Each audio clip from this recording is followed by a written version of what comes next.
नाही.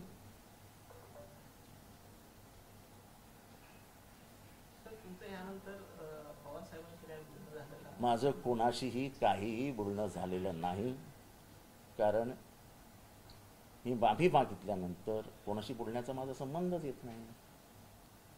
आणि माफी पण मी नंतर नाही मागितली.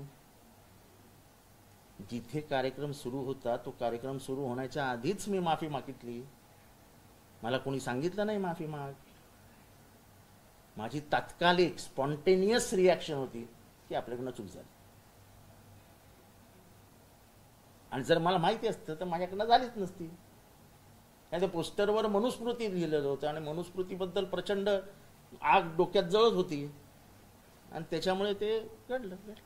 माफी माग काय.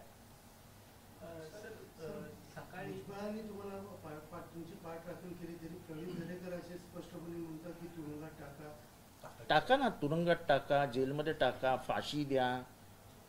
मी कुठं काय म्हणतोय, मला कशाचाही नाकार नाही आहे. पण मी मनुस्मृती आणि मनुवादाविरुद्ध लढत राहणार.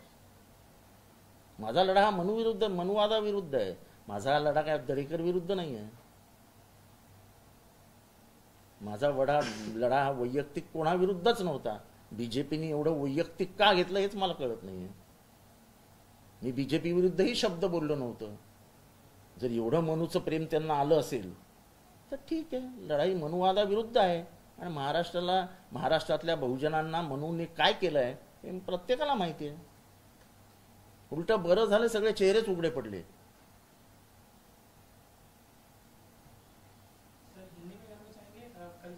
जरा एक मिनिट रुक ना.